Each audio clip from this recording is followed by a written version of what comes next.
Chapter 29. The House of Morel and Son. Anyone who had quitted Marseille a few years previously, well acquainted with the interior of Morel's warehouse, and had returned at this date, would have found a great change. Instead of that air of life, of comfort, and of happiness that permeates a flourishing and prosperous business establishment, instead of merry faces at the windows, busy clerks hurrying to and fro in the long corridors, instead of the court filled with bales of goods, re-echoing with the cries and the jokes of porters, one would have immediately perceived all aspect of sadness and gloom. Out of all the numerous clerks that used to fill the deserted corridor and the empty office, but two remained. One was a young man of 23 who was in love with Monsieur Morel's daughter, and had remained with him in spite of the efforts of his friends to induce him to withdraw. The other was an old one-eyed cashier called Cocle, or Cockeye, a nickname given him by the young men who used to throng this vast, now almost deserted beehive, and which had so completely replaced his real name that he would not in all probability have replied to anyone who addressed him by it. Cocle remained in Monsieur Morel's service, and a most singular change had taken place in his position. He had at the same time risen to the rank of cashier, and sunk to the rank of a servant. He was, however, the same Cocle, good, patient, devoted, but inflexible on the subject of arithmetic, the only point on which he would have stood firm against the world, even against Monsieur Morel, and strong in the multiplication table which he had at his fingers' ends, no matter what scheme or what trap was laid to catch him. In the midst of the disasters that befell the house, Cocle was the only one unmoved. But this did not arise from a want of affection, on the contrary, from a firm conviction.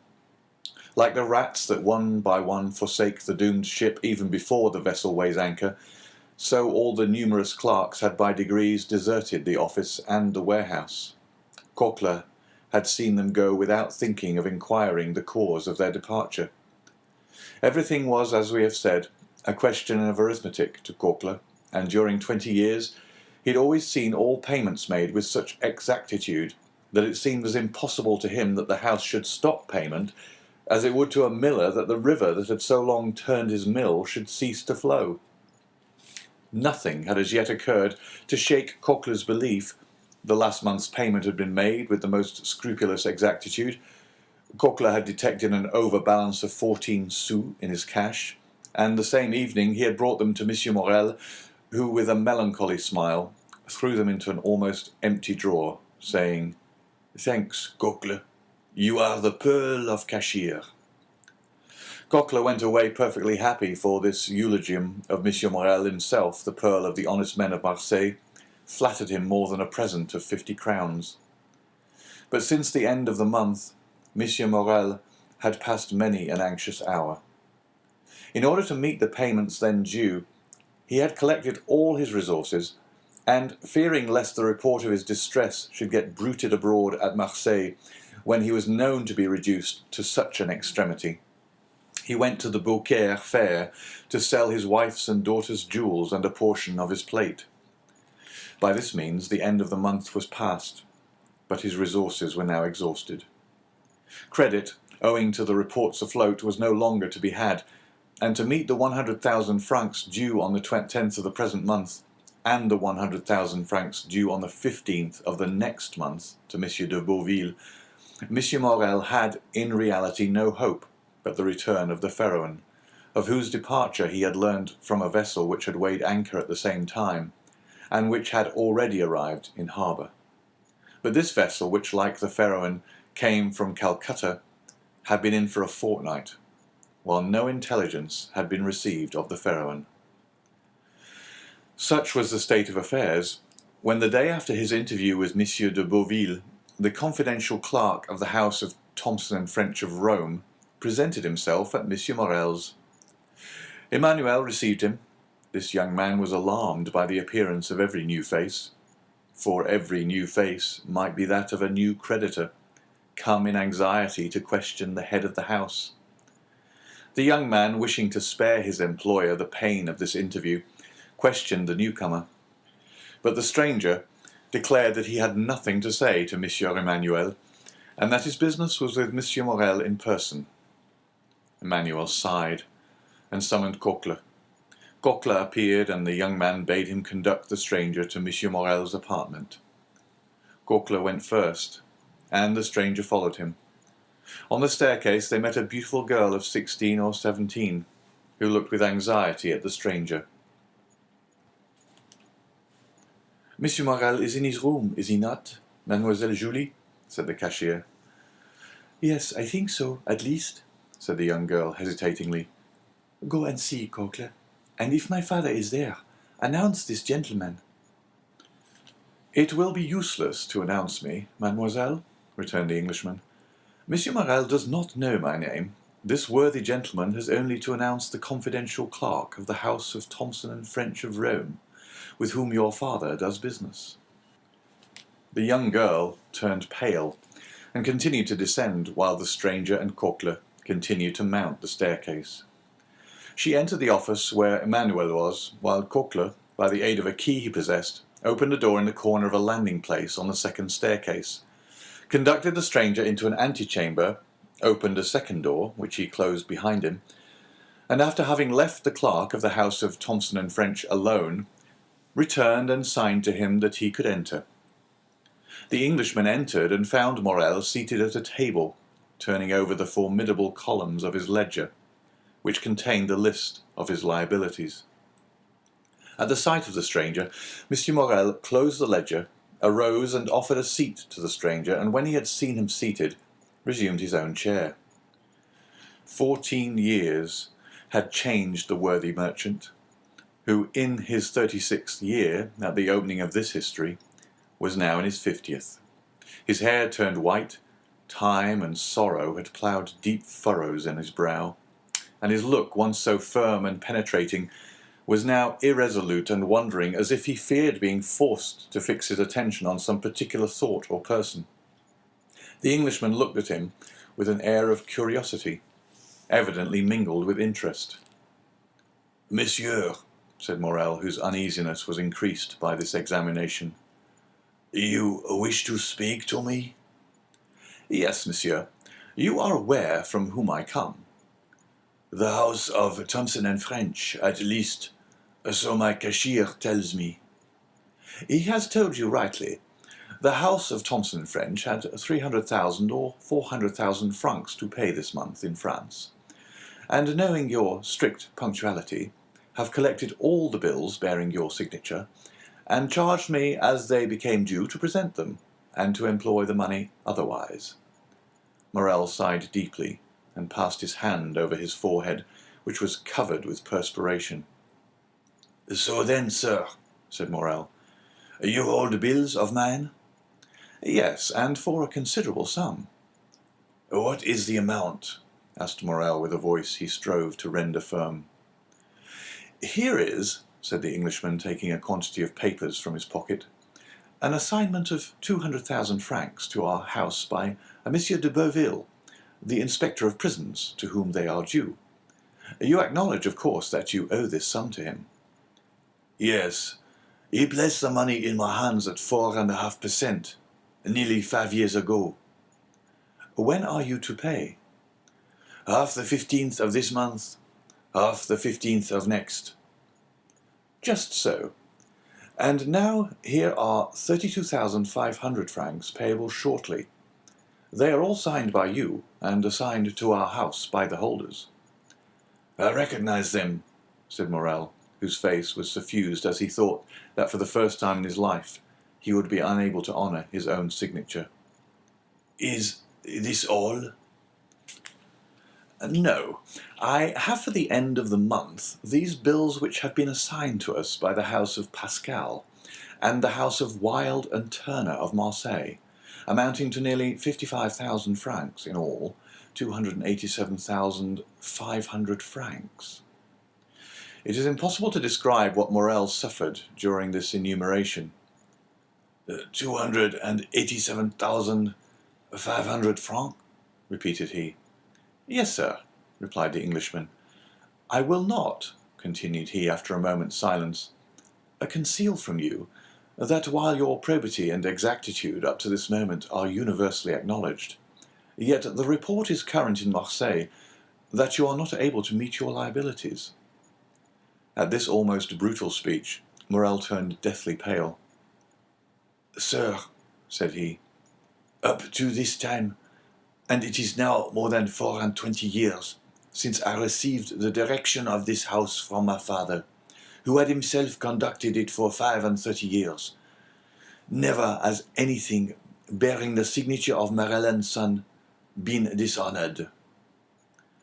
"I know that," replied the Englishman, "but as a man of honor should answer another, tell me fairly, shall you pay these with the same punctuality?" Morel shuddered and looked at the man, who spoke with more assurance than he had hitherto shown. "Two questions frankly put," said he. "A straightforward answer should be given. Yes, I shall pay if, as I hope, my vessel arrives safely, for its arrival will again procure me the credit which the numerous accidents of which I have been the victim have deprived me. But if the Pharaon should be lost, and this last resource be gone—" The poor man's eyes filled with tears. "Well," said the other, "if this last resource fail you—" "Well," returned Morel, "it is a cruel thing to be forced to say, but already used to misfortune, I must habituate myself to shame. I fear I shall be forced to suspend payment." "Have you no friends who could assist you?" Morel smiled mournfully. "In business, sir," said he, "one has no friends, only correspondents." "It is true," murmured the Englishman. "Then you have but one hope." "But one." "The last?" "The last." "So that if this fail—" "I am ruined, completely ruined." "As I was on my way here, a vessel was coming into port." "I know it, sir. A young man, who still adheres to my fallen fortunes, passes a part of his time in a belvedere at the top of the house, in hopes of being the first to announce good news to me. He has informed me of the arrival of the ship." "And it is not yours?" "No. She is a Bordeaux vessel, La Gironde. She comes from India also, but she is not mine." "Perhaps she has spoken to the Pharaon and brings you some tidings of her."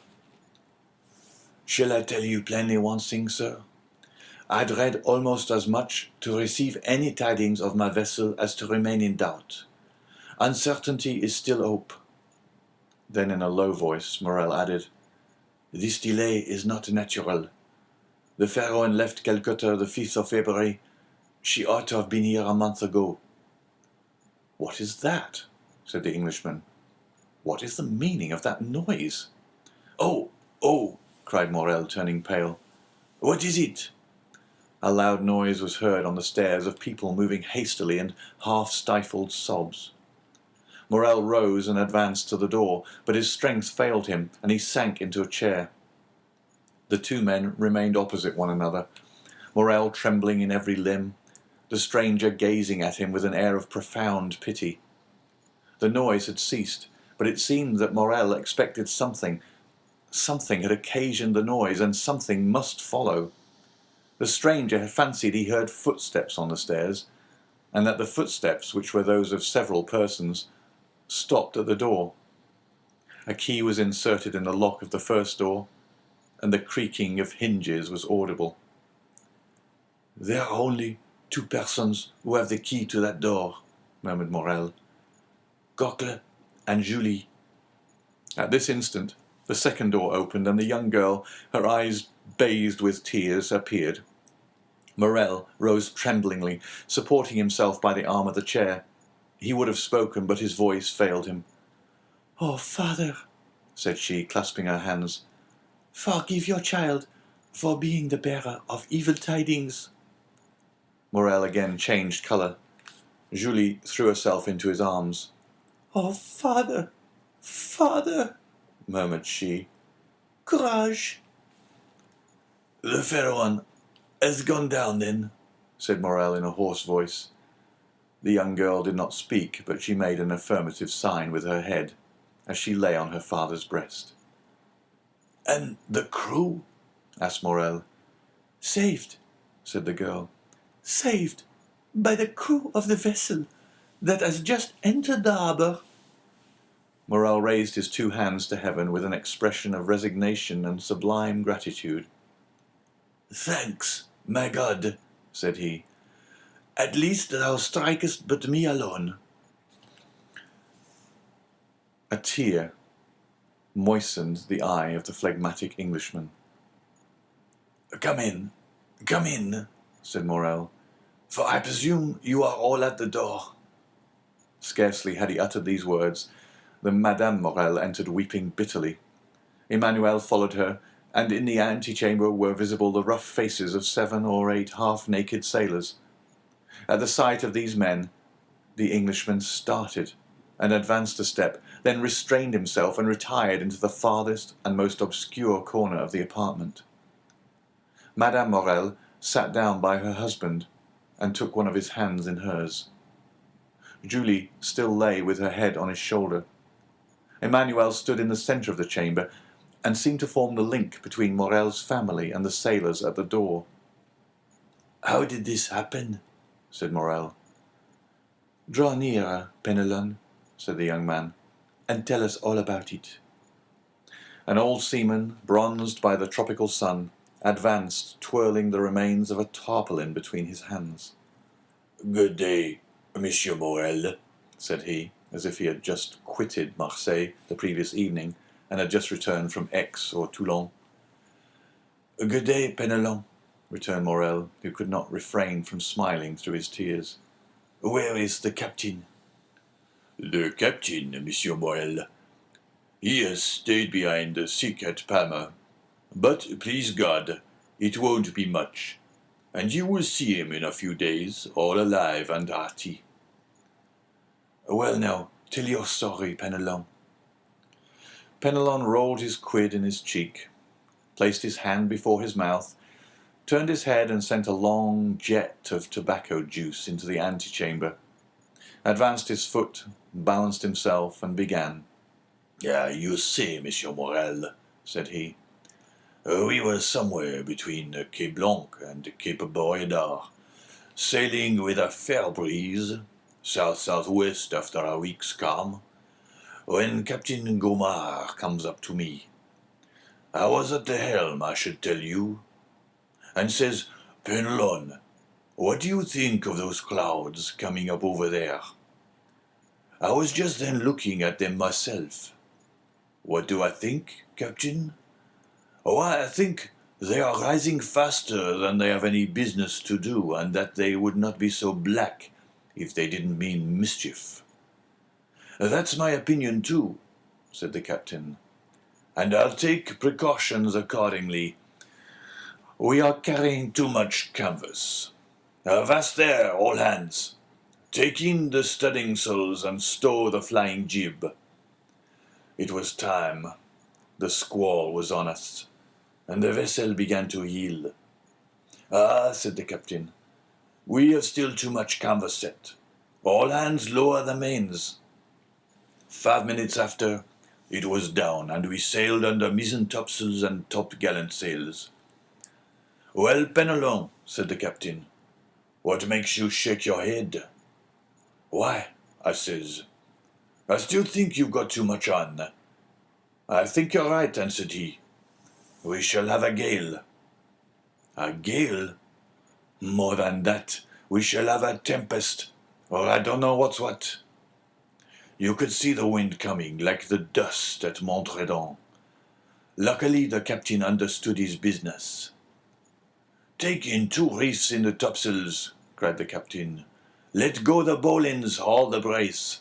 Lower the topgallant sails. Haul out the reef tackles on the yards."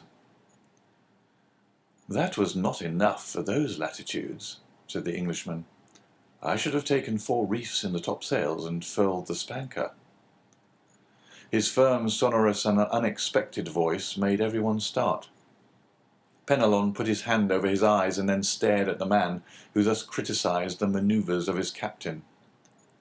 We did better than that, sir, said the old sailor respectfully.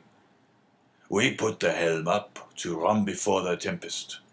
10 minutes after we struck our topsails and scudded under bare poles.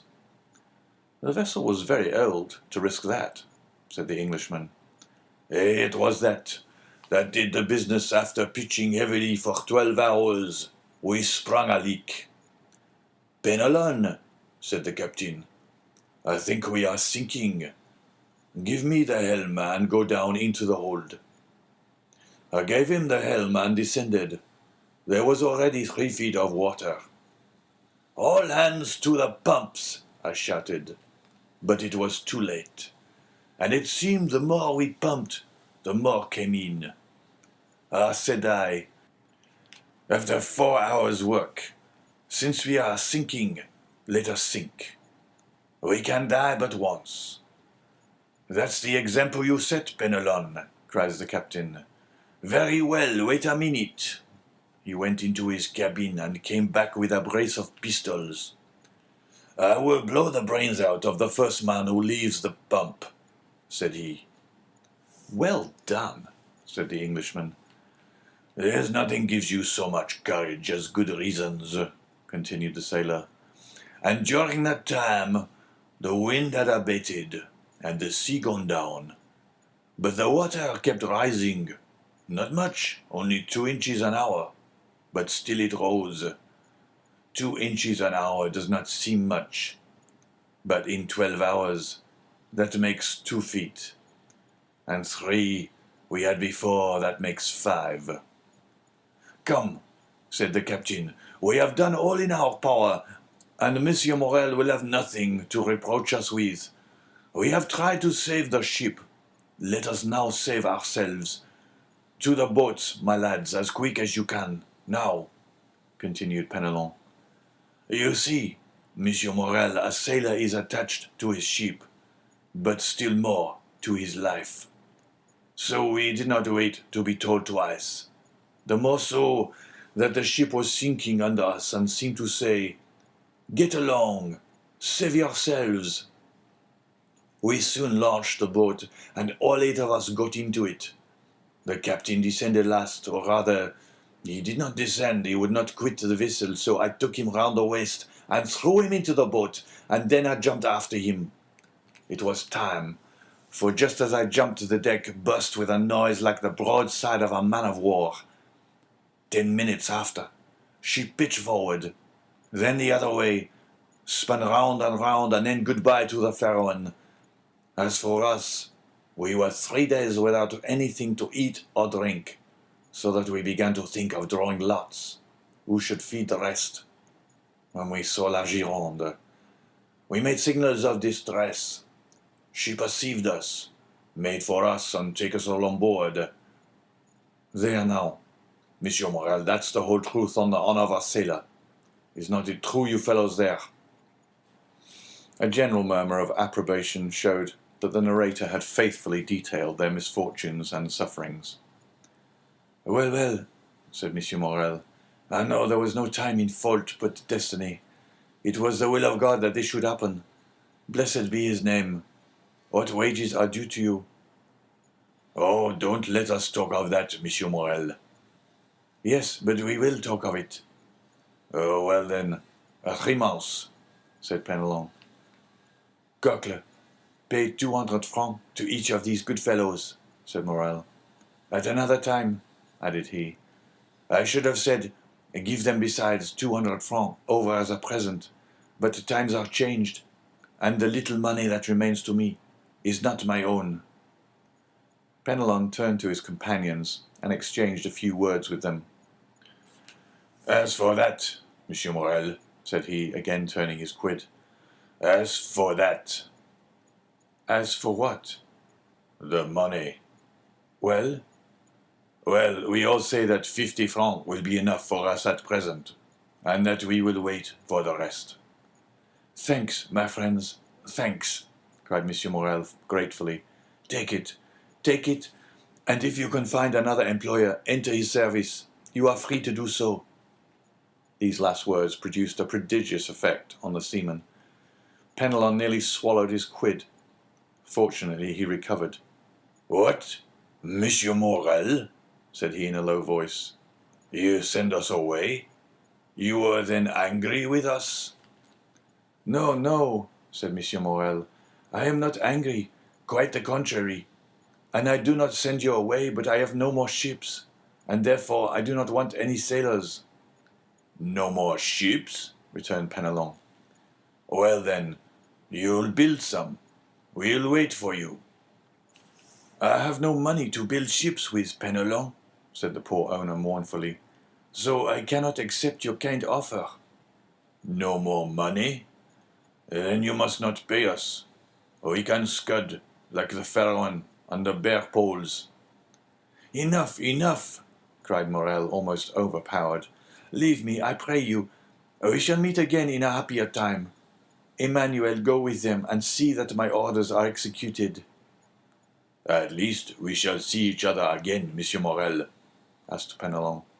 Yes, I hope so, at least. No, go. He made a sign to Coquelin, who went first.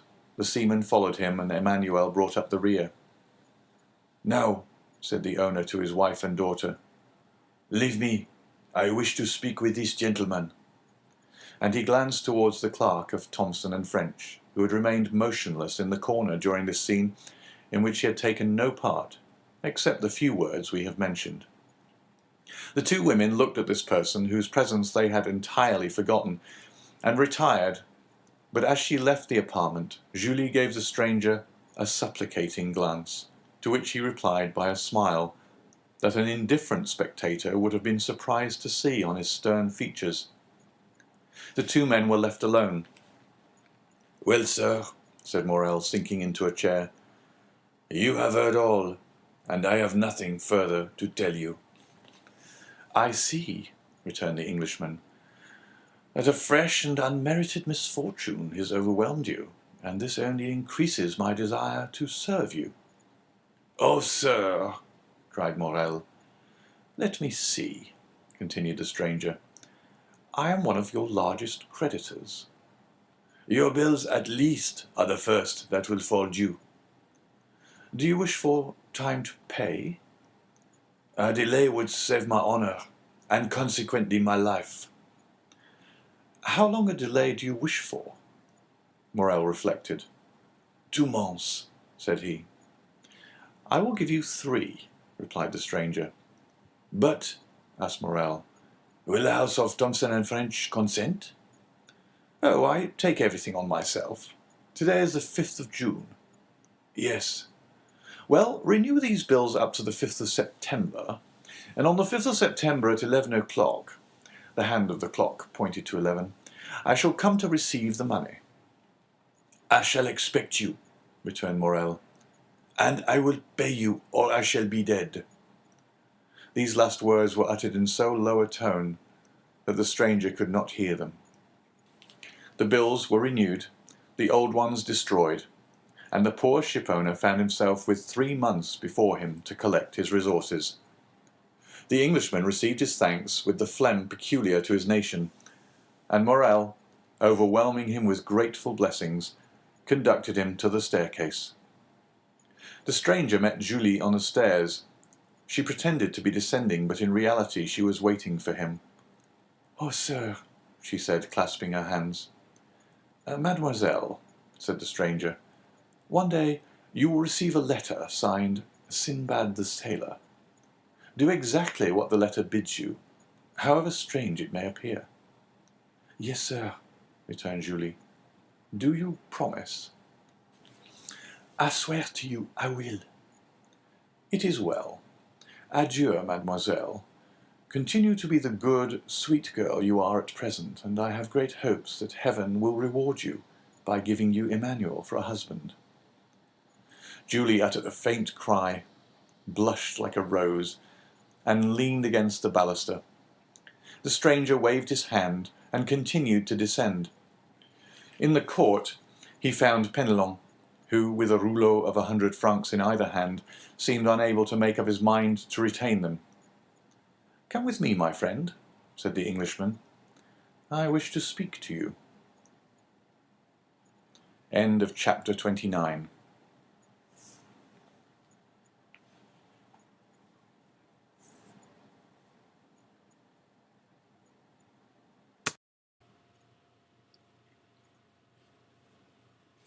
Chapter 30. The 5th of September. The extension provided for by the agent of Thomson and French, at the moment when Morel expected it least, was to the poor shipowner so decided a stroke of good fortune that he almost dared to believe that fate was at length grown weary of wasting her spite upon him.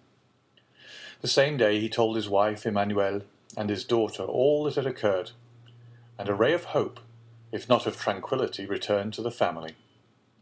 Unfortunately, however, Morel had not only engagements with the house of Thomson and French, who had shown themselves so considerate toward him, and as he had said, in business he had correspondents and not friends.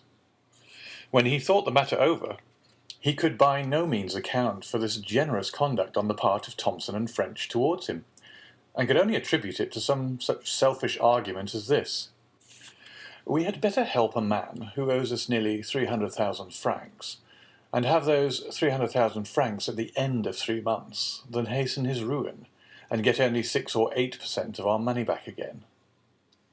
Unfortunately, whether through envy or stupidity, all Morel's correspondents did not take this view, and some even came to a contrary decision. The bills signed by Morel were presented at his office with scrupulous exactitude, and thanks to the delay granted by the Englishman, were paid by Coquelin with equal punctuality. Coquelin thus remained in his accustomed tranquillity. It was Morel alone who remembered with alarm that if he had to repay on the 15th the 50,000 francs of M. de Beauville, and on the 30th the 32,500 francs of bills, for which, as well as the debt due to the inspector of prisons, he had time granted, he must be a ruined man. The opinion of all the commercial men was that under the reverses which had successfully weighed down Morel, it was impossible for him to remain solvent. Great, therefore, was the astonishment when at the end of the month he cancelled all his obligations with his usual punctuality. Still, confidence was not restored to all minds, and the general opinion was that the complete ruin of the unfortunate shipowner had been postponed only until the end of the month. The month passed, and Morel made extraordinary efforts to get in all his resources. Formerly his paper, at any date, was taken with confidence, and was even in request. Morel now tried to negotiate bills at 90 days only, and none of the banks would give him credit. Fortunately, Morel had some funds coming in on which he could rely, and as they reached him, he found himself in a condition to meet his engagements when the end of July came. The agent of Thomson and French had not been again seen at Marseille. The day after, or 2 days after his visit to Morel, he had disappeared, and as in that city he had no intercourse but with the mayor, the inspector of prisons, and M. Morel, his departure left no trace, except in the memories of those 3 persons. As to the sailors of the Pharaon, they must have found snug berths elsewhere, for they also had disappeared. Captain Gaumard, recovered from his illness, had returned from Palma. He delayed presenting himself at Morel's, but the owner, hearing of his arrival, went to see him. The worthy shipowner knew from Penelon's recital of the captain's brave conduct during the storm, and tried to console him. He brought him also the amount of his wages, which Captain Gaumard had not dared to apply for. As he descended the staircase, Morel met Penelon, who was going up. Penelon had, it would seem, made good use of his money, for he was newly clad. When he saw his employer, the worthy tar seemed much embarrassed, drew on one side into the corner of the landing-place, passed his quid from one cheek to the other, stared stupidly with his great eyes, and only acknowledged the squeeze of the hand which Morel, as usual, gave him, by a slight pressure in return. Morel attributed Penelon's embarrassment to the elegance of his attire. It was evident the good fellow had not gone to such an expense on his own account. He was, no doubt, engaged on board some other vessel, and thus his bashfulness arose from the fact of this not having, if we may so express ourselves, worn mourning for the Pharaon longer. Perhaps he had come to tell Captain Gaumard of his good luck, and to offer him employment from his own new master, "Worthy fellows," said Morel as he went away, "may your new master love you as I loved you, and be more fortunate than I have been."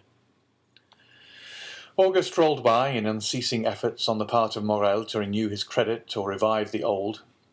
On the 20th of August, it was known at Marseille that he had left town in the mail coach, and it was said that the bills would go to protests at the end of the month, and that Morel had gone away and left his chief clerk, Emmanuel, and his cashier, Coquelin, to meet the creditors. But contrary to all expectation, when the 31st of August came, the house opened as usual, and Coquelin appeared behind the grating of the counter, examined all bills presented with the usual scrutiny, and from first to last paid all with the usual precision. There came in, moreover, 2 drafts which M. Morel had fully anticipated, and which Coquelin paid as punctually as the bills which the shipowner had accepted. All this was incomprehensible.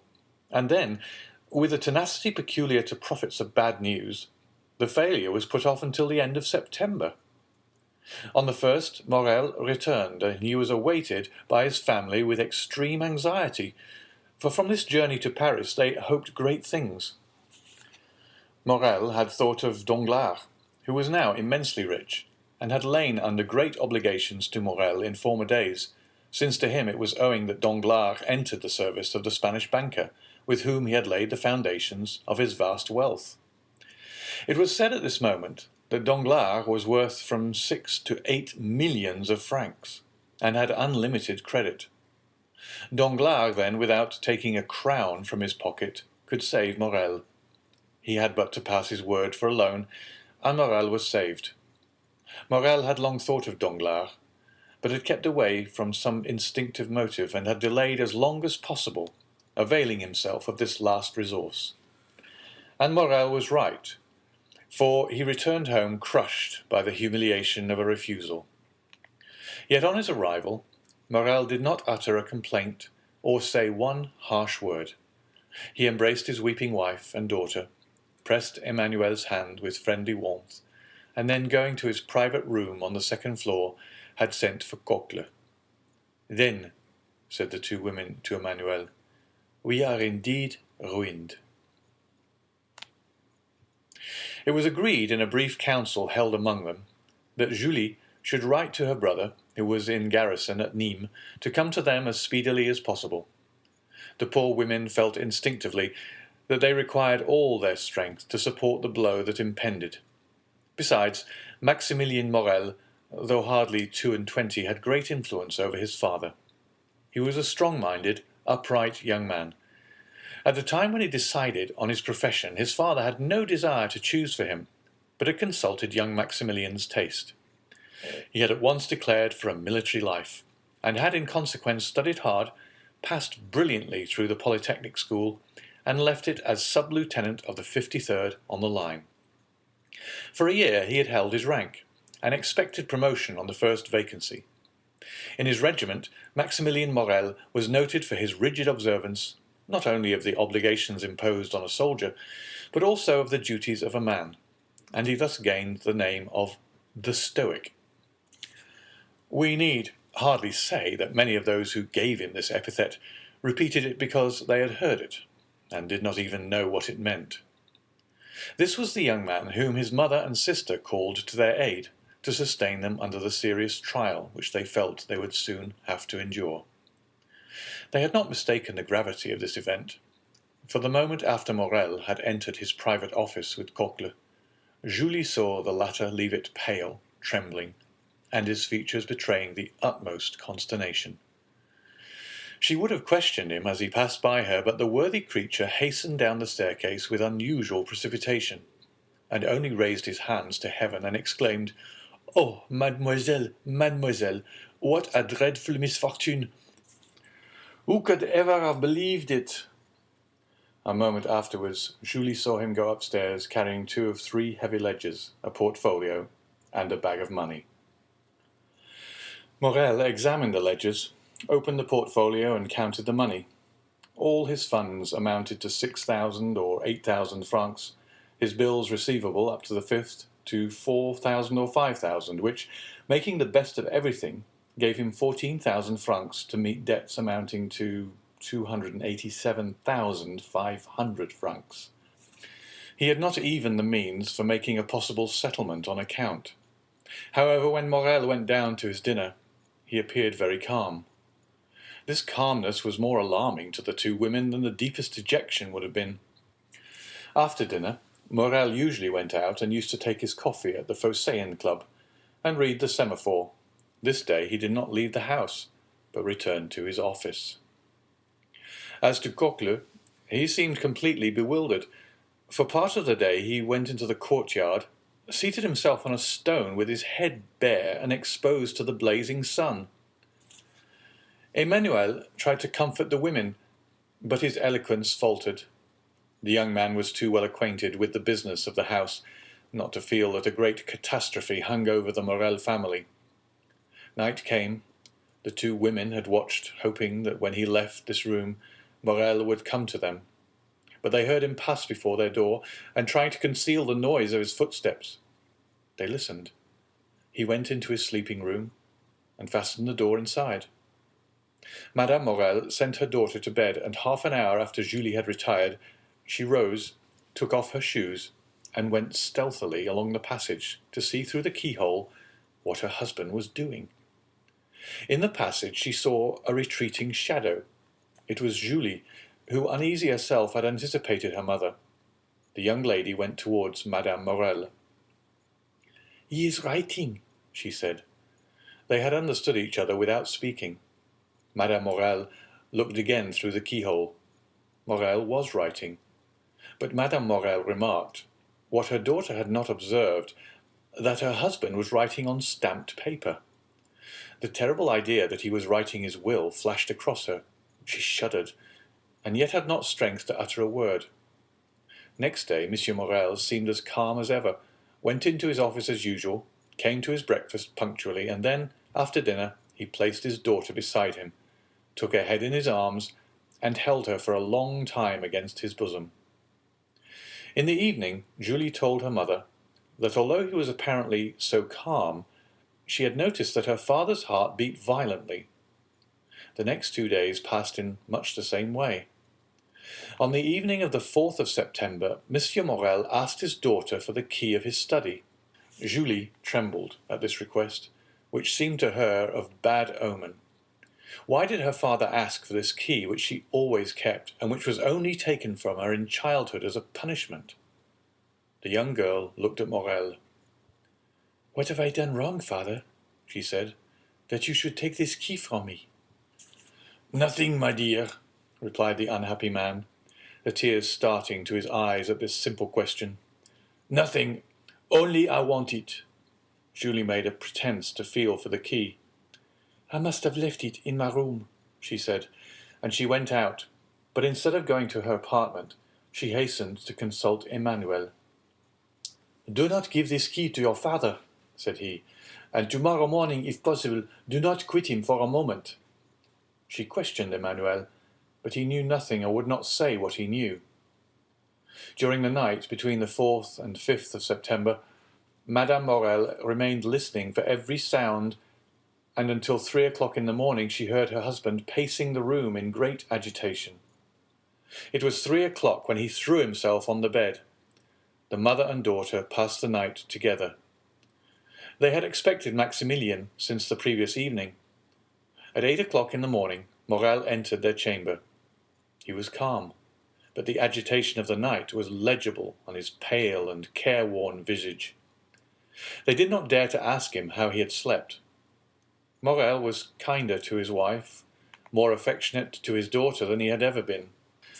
He could not cease gazing at and kissing the sweet girl. Julie, mindful of Emmanuel's request, was following her father when he quitted the room. But he said to her quickly, "Remain with your mother, dearest." Julie wished to accompany him. "I wish you to do so," said he. This was the first time Morel had ever so spoken. But he said it in a tone of paternal kindness, and Julie did not dare to disobey. She remained at the same spot, standing mute and motionless. An instant afterwards the door opened. She felt 2 arms encircle her, and a mouth pressed her forehead. She looked up and uttered an exclamation of joy. "Maximilien, my dearest brother!" she cried. At these words, Madame Morel rose and threw herself into her son's arms. "Mother," said the young man, looking alternately at Madame Morel and her daughter, "what has occurred? What has happened?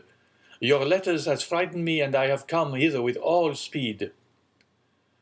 "Julie," said Madame Morel, making a sign to the young man, "go and tell your father that Maximilien has just arrived." The young lady rushed out of the apartment, but on the first step of the staircase she found a man holding a letter in his hand. "Are you not Mademoiselle Julie Morel?" inquired the man with a strong Italian accent. "Yes, sir," replied Julie with hesitation. "What is your pleasure? I do not know you." "Read this letter," he said, handing it to her. Julie hesitated. "It concerns the best interests of your father," said the messenger. The young girl hastily took the letter from him. She opened it quickly and read, "Go this moment to the Allée de Meillan, enter the house number 15, ask the porter for the key of the room on the 5th floor, enter the apartment, take from the corner of the mantelpiece a purse netted in red silk, and give it to your father. It is important that he should receive it before 11 o'clock. You promise to obey me implicitly. Remember your oath. Sinbad the Sailor." The young girl uttered a joyful cry, raised her eyes, looked round to question the messenger, but he had disappeared. She cast her eyes again over the note to peruse it a second time and saw there was a postscript. She read, "It is important that you should fulfill this mission in person and alone. If you go accompanied by any other person, or should anyone else go in your place, the porter will reply that he does not know anything about it." This postscript decreased greatly the young girl's happiness. Was there nothing to fear? Was there not some snare laid for her? Her innocence had kept her in ignorance of the dangers that might assail a young girl of her age, but there is no need to know danger in order to fear it. Indeed, it may be observed that it is usually unknown perils that inspire the greatest terror. Julie hesitated and resolved to take counsel. Yet through a singular impulse it was neither to her mother nor her brother that she applied, but to Emmanuel. She hastened down and told him what had occurred on the day when the agent of Thompson and French had come to her father's, related the scene on the staircase, repeated the promise she had made, and showed him the letter. "You must go then, mademoiselle," said Emmanuel. "Go there?" murmured Julie. "Yes, I will accompany you." "But did you not read that I must be alone?" said Julie. "And you shall be alone," replied the young man. "I will await you at the corner of the Rue de Musée, and if you are so long absent as to make me uneasy, I will hasten to rejoin you, and woe to him of whom you shall have cause to complain to me." "Then, Emmanuel," said the young girl with hesitation, "it is your opinion that I should obey this invitation?" "Yes. Did not the messenger say your father's safety depended upon it?" "But what danger threatens him, then, Emmanuel?" she asked. Emmanuel hesitated a moment, but his desire to make Julie decide immediately made him reply. "Listen," he said. "Today is the 5th of September, is it not?" "Yes." "Today, then, at 11 o'clock, your father has nearly 300,000 francs to pay." "Yes, we know that." "Well, then," continued Emmanuel, "we have not 15,000 francs in the house." "What will happen then?" "Why, if today before 11 o'clock your father has not found someone who will come to his aid, he will be compelled at 12 o'clock to declare himself bankrupt." "Oh, come then, come," cried she, hastening away with the young man. During this time Madame Morel had told her son everything. The young man knew quite well that, after the succession of misfortunes which had befallen his father, great changes had taken place in the style of living and housekeeping, but he did not know that matters had reached such a point. He was thunderstruck. Then, rushing hastily out of the apartment, he ran upstairs expecting to find his father in his study, but he rapped there in vain. While he was yet at the door of the study, he heard the bedroom door open, turned and saw his father. Instead of going direct to his study, Monsieur Morel had returned to his bedchamber, which he was only this moment quitting. Morel uttered a cry of surprise at the sight of his son, of whose arrival he was ignorant. He remained motionless, on the spot, pressing with his left hand something he had concealed under his coat. Maximilien sprang down the staircase and threw his arms around his father's neck, but suddenly he recoiled and placed his right hand on Morel's breast. "Father," he exclaimed, turning pale as death, "what are you going to do with that brace of pistols under your coat?" "Oh, this is what I feared," said Morel. "Father, father, in heaven's name," exclaimed the young man, "what are these weapons for?" "Maximilien," replied Morel, looking fixedly at his son, "you are a man, and a man of honor. Come, and I will explain to you." And with a firm step, Morel went up to his study, while Maximilien followed him, trembling as he went. Morel opened the door and closed it behind his son, then crossing his anteroom, went to his desk, on which he placed the pistols, and pointed with his finger to an open ledger. In this ledger was made out an exact balance sheet of his affairs. Morel had to pay within half an hour 287,500 francs. All he possessed was 15,257 francs. "Read," said Morel. The young man was overwhelmed as he read. Morel said not a word. What could he say? What need he add to such a desperate proof in figures? "And have you done all that is possible, father, to meet this disastrous result?" asked the young man after a moment's pause. "I have," replied Morel. "You have no money coming in on which you can rely?" "None." "You have exhausted every resource?" "All." "And in half an hour," said Maximilien in a gloomy voice, "our name is dishonored." "Blood washes out dishonor," said Morel. "You are right, father. I understand you." Then extending his hand towards one of the pistols, he said, "There is one for you, and one for me. Thanks." Morel caught his hand. "Your mother, your sister, who will support them?" A shudder ran through the young man's frame. "Father," he said, "do you reflect that you are bidding me to live?" "Yes, I do. I do so bid you," answered Morel.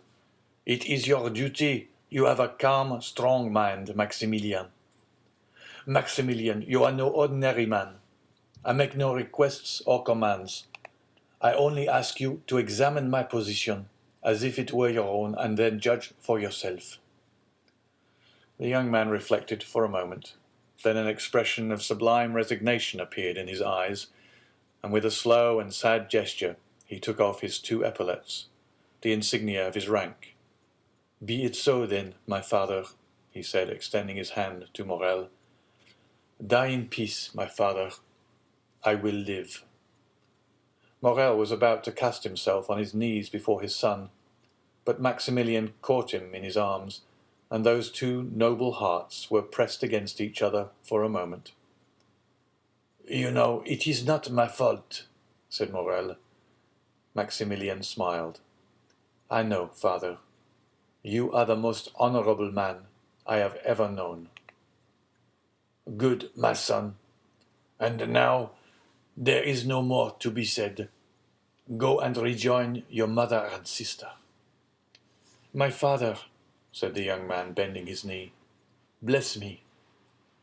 Morel took the head of his son between his 2 hands, drew him forward, and kissing his forehead several times, said, "Oh yes, yes, I bless you in my own name, and in the name of 3 generations of irreproachable men, who say through me, 'The edifice which misfortune has destroyed, Providence may build up again.'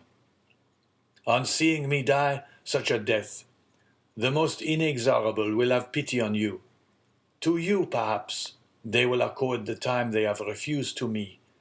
Then do your best to keep our name free from dishonor. Go to work. Labor, young man. Struggle ardently and courageously. Live yourself, your mother and sister, with the most rigid economy, so that from the day-to-day property of those whom I leave in your hands may augment and fructify. Reflect how glorious a day it will be, how grand, how solemn, that day of complete restoration on which you will say in this very office, My father died because he could not do what I have this day done, but he died calmly and peaceably, because in dying he knew what I should do. My father, cried the young man, why should you not live? If I live, all would be changed. If I live, interest would be converted into doubt, pity into hostility. If I live, I am only a man who has broken his word, failed in his engagements, in fact, only a bankrupt. If, on the contrary, I die, remember, Maximilian, my corpse is that of an honest but unfortunate man. Living, my best friends would avoid my house. Dead, all Marseille will follow me in tears to my last home. Living, you would feel shame at my name. Dead, you may raise your head and say, I am the son of him you killed, because, for the first time, he has been compelled to break his word. The young man uttered a groan, but appeared resigned. And now, said Morel, leave me alone, and endeavour to keep your mother and sister away. Will you not see my sister once more? Asked Maximilian. A last but final hope was concealed by the young man in the effect of this interview, and therefore he had suggested it. Morel shook his head. I saw her this morning, and bade her adieu. Have you no particular commands to leave with me, my father? Inquired Maximilian in a faltering voice. Yes, my son, and a sacred command. Say it, my father. The house of Thomson and French is the only one who, from humanity or it may be selfishness, it is not for me to read men's hearts, has had any pity for me. Its agent will in 10 minutes present himself to receive the amount of a bill of 287,500 francs. I will not say granted, but offered me 3 months. Let this house be the first repaid, my son, and respect this man. Father, I will, said Maximilian. And now once more, adieu, said Morel. Go, leave me. I would be alone. You will find my will in the secretary, in my bedroom. The young man remained standing and motionless, having but the force of will and not the power of execution. Hear me, Maximilian, said his father. Suppose I was a soldier like you, and ordered to carry a certain redoubt, and you knew I must be killed in the assault. Would you not say to me, as you said just now, Go, father, for you are dishonored by delay, and death is preferable to shame? Yes, yes, said the young man. Yes. And once again embracing his father with convulsive pressure, he said, Be it so, my father. And he rushed out of the study. When his son had left him, Morel remained an instant standing with his eyes fixed on the door. Then putting forth his arm, he pulled the bell. After a moment's interval, Coquelin appeared. It was no longer the same man. The fearful revelations of the 3 last days had crushed him. This thought, the house of Morel is about to stop payment, bent him to the earth more than 20 years would otherwise have done. My worthy Coquelin, said Morel in a tone impossible to describe, do you remain in the antechamber? When the gentleman who came 3 months ago, the agent of Thomson and French, arrives, announce his arrival to me. Coquelin made no reply. He made a sign with his head, went into the ante-room and seated himself. Morel fell back in his chair, his eyes fixed on the clock. There were 7 minutes left. That was all. The hand moved on with incredible rapidity. He seemed to see its motion. What passed in the mind of this man at the supreme moment of his agony cannot be told in words. He was still comparatively young. He was surrounded by the loving care of a devoted family. But he had convinced himself by a course of reasoning, illogical perhaps, yet certainly plausible, that he must separate himself from all he held dear in the world, even life itself. To form the slightest idea of his feelings, one must have seen his face with its expression of enforced resignation and its tear-moistened eyes raised to heaven. The minute hand moved on. The pistols were loaded. He stretched forth his hand, took one up, and murmured his daughter's name. Then he laid it down, seized his pen, and wrote a few words. It seemed to him as if he had not taken a sufficient farewell of his beloved daughter. Then he turned again to the clock, counting time now, not by minutes, but by seconds. He took up the deadly weapon again, his lips parted and his eyes fixed on the clock, and then shuddered at the click of the trigger as he cocked the pistol. At this moment of mortal anguish, the cold sweat came forth upon his brow. A pang stronger than death clutched at his heartstrings. He heard the door of the staircase creak on its hinges. The clock gave its warning to strike 11. The door of his study opened. Morel did not turn around. He expected these words of Coquelin: "The agent of Thomson and French." He placed the muzzle of the pistol between his teeth. Suddenly he heard a cry. It was his daughter's voice. He turned and saw Julie. The pistol fell from his hands. "My father!" cried the young girl, out of breath, and half dead with joy. "Saved! You are saved!" And she threw herself into his arms, holding in her extended hand a red netted silk purse. "Saved, my child?"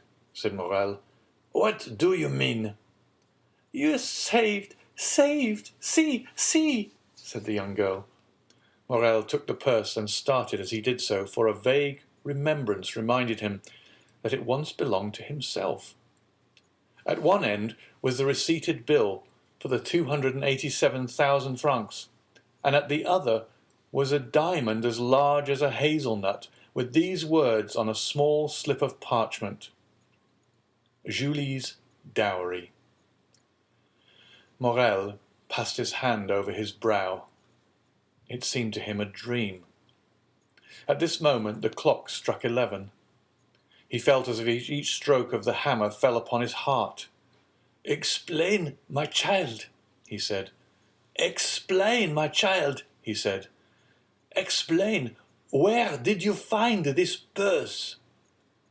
"In a house in the Allée de Meillan, numero 15, on the corner of a mantelpiece in a small room on the 5th floor." "But," cried Morel, "this purse is not yours." Julie handed to her father the letter she had received in the morning. "And did you go alone?" asked Morel after he had read it. "Emmanuel accompanied me, father.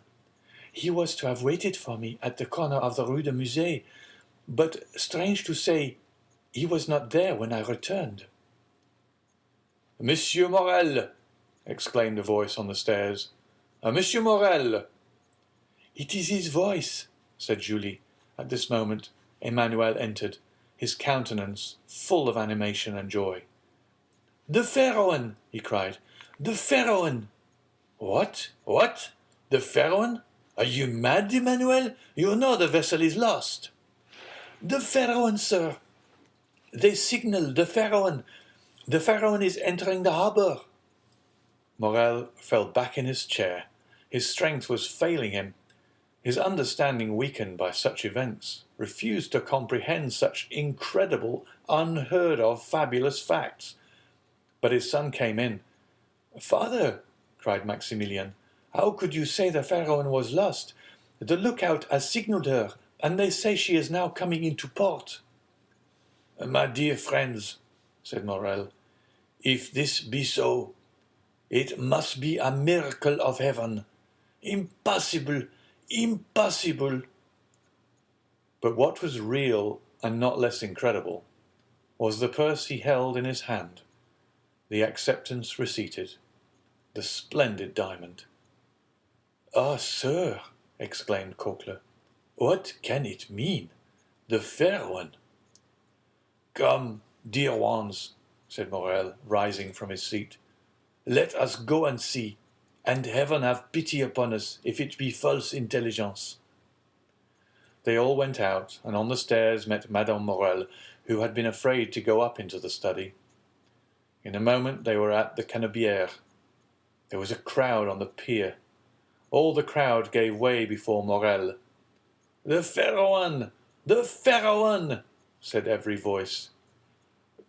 And, wonderful to see, in front of the tower of Saint-Jean was a ship bearing on her stern these words, printed in white letters: "The Pharaon, Morel and Son, of Marseille."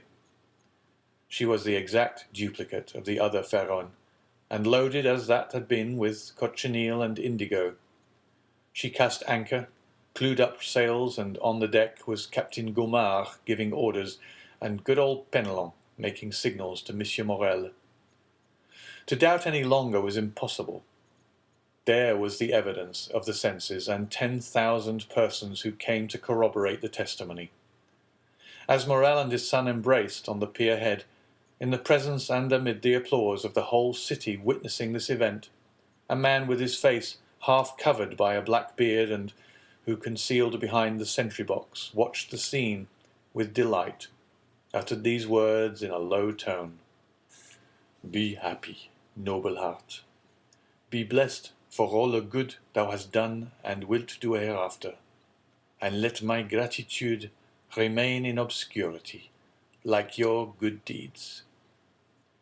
And with a smile expressive of supreme content, he left his hiding-place, and without being observed, descended one of the flights of steps provided for debarkation, and hailing 3 times, shouted, "Jacopo! Jacopo! Jacopo!"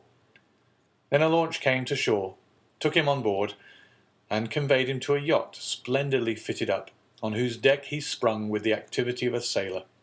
Thence he once again looked towards Morel, who, weeping with joy, was shaking hands most cordially with all the crowd around him, and thanking with a look the unknown benefactor whom he seemed to be seeking in the skies.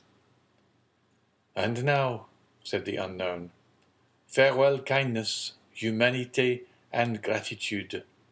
Farewell to all the feelings that expand the heart. I have been heaven's substitute to recompense the good. Now the God of vengeance yields to me his power to punish the wicked." At these words he gave a signal, and as if only waiting this signal, the yacht instantly put out to sea. End of chapter 30.